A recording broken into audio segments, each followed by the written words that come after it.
I do want to share what the Wow Warrior Award is. The Wow Warrior Award came to be about 3 years ago, and it was developed to run alongside with Women's History Month. My thought was that, wow, we tend to highlight all the trailblazers that have gone before us, but a lot of times they are deceased.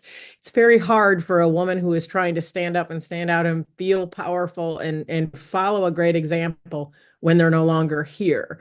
And so my thought was, why aren't we honoring women who are crushing it right now, who are really doing the thing to get the thing, and who are standing up and standing out as that unrepeatable miracle? They know themselves, they know their worth, they're not requiring external validation for their self-worth. They know they have value in this world. And so that is actually what was sort of the thing that started the Wow Warrior platform, to explain wow. The word wow actually has two meanings in my world. It originally starts within the Stop Self-Bullying movement that I have been leading, which is war on words warrior, because we are always in the fight with these words that circulate in our head, many times leading into the negative. And so we want to always focus on working to manage those words in our head, because our words create our world. And as it evolved into the Wow Warrior platform, Wow, it stands for Woman of Worth. That woman of worth has actually managed to, most of the time, no one is perfect, but most of the time, manage that narrative up there. And they've also are secure in the knowledge that they are here to uplift and inspire other women to excel as much as they are excelling as themselves and being purpose driven themselves. This woman that you guys are going to see, each one of them has been through a lot of challenges, heartaches, tests, temporary defeats, so much more. And it isn't that they haven't been through some stuff, as I like to say. It's been that they've been through this stuff and they've risen like the powerful warrior that they are. And this is where I always like to say, I learned this from a speaker right before this all came to be, was that she asked the audience, do you know the difference between a soldier and a warrior? And I was like, I never thought about it. But a soldier is taught to fight and a warrior is born to fight.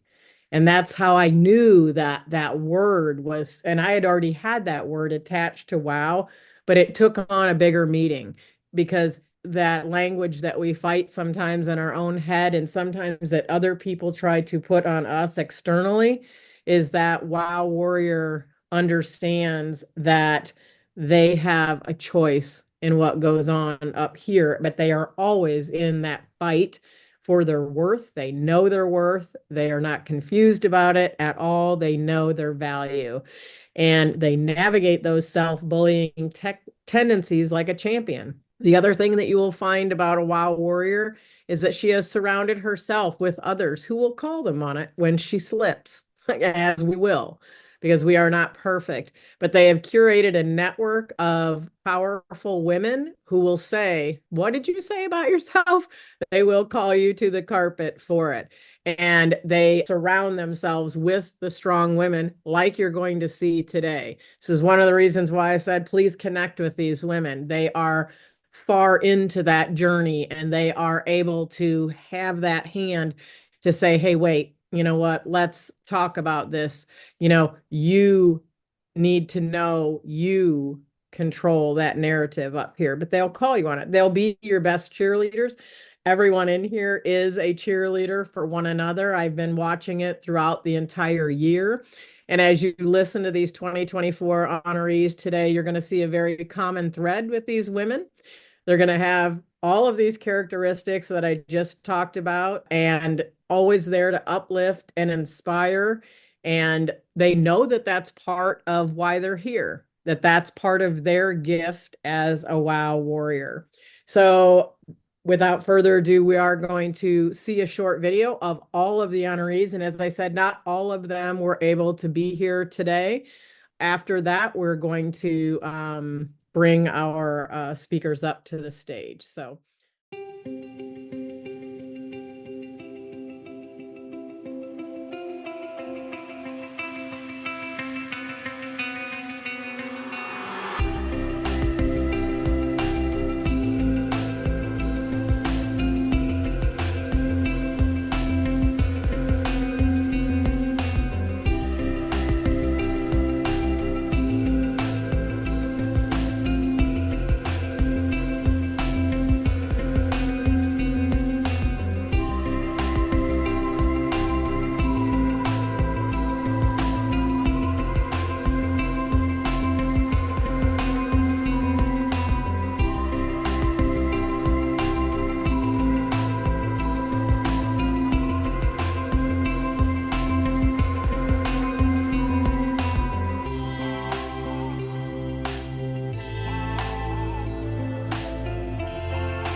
And I believe next we have Tia. Are you able to come on camera?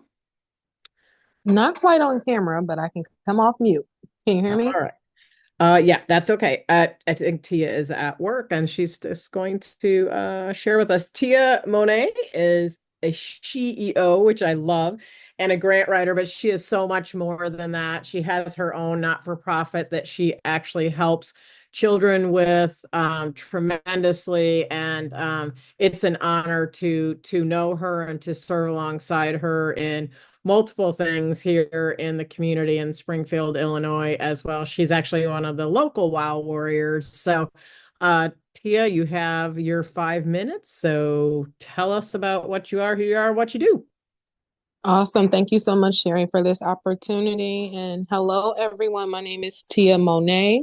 I am a grant writer by trade, and I am a co-mentor and a funding coach. And how many people have ever written or did a job application? If you've ever written a job application in a chat, let's or raised by a show of hand. If you've ever done an application, a job application. Okay, I see a little bit. Yep, some responses. All right, so a lot of people get scared when they hear about grant writing and they get really, really afraid to do it. But a grant is nothing other than just an application. And I teach entrepreneurs how to write those grants and how to stay in business by completing those grants. And like to use the application because so many people have filled out a job application. And that's exactly what grant writing is. It's just using what you do to apply for funding so that you can get funding to stay in business. A quick story. One of my favorite grants that I like to talk about, it actually wasn't a grant, but I joke about it being my first grant that I wrote. When I was 13 years old, I wrote a small paragraph to Sports Illustrated on how I help the at my local Boys and Girls Club and at my church and how I played softball. I was chosen out of 42,000 kids to go to New York and to be on Nickelodeon and Sports Illustrated. I got to do shows with Amanda Bynes and be like a childhood celebrity. So I always joke with people and I tell them like that's my first grant that I ever written because I got a $5,000 kind of like a scholarship, a savings bond. And so when I started my business, I've been in business for over 10 years now, but Made by Monet has been in business for about 3 years now. And one of the things that I really enjoy doing is just showing people that it can be done. And I like to write grants for other people, but I really encourage people to learn how to do it themselves. I have several different services that I would love to offer, and I would love to offer today a free grant ready checklist. And that checklist can be obtained by doing a consultation with me. So after your consultation, you'll get a free grant ready checklist. And what that checklist does, it basically sets you up for grants. It gives you all the different prereqs and different things because a lot of people feel like, oh, I have a business and I have an idea, I should get a grant, but there's other things that you need to do to obtain that grant. So we have created a checklist to get you ready to be able to get the funding that your business deserves. So that is pretty much all I have to share, Sherri. Thank you so much, Tia, for sharing. I think one of the most extraordinary things that you do within your funding and helping with that grant writing is you truly do hold that person's hand, and you also work with each individual to know that they're worthy of those grants and walking with them step by step. So I think it's just such an incredible service that you provide, and your heart is in each one of those hand holding sessions so that you can truly serve that person. So I appreciate you, and absolutely, if you don't know Tia, talk to her because sometimes people think, oh, well, I wouldn't qualify for a grant. And her and I have had many conversations. The reality is you probably do. So do be thinking about that as well. So thank you so much for that, Tia.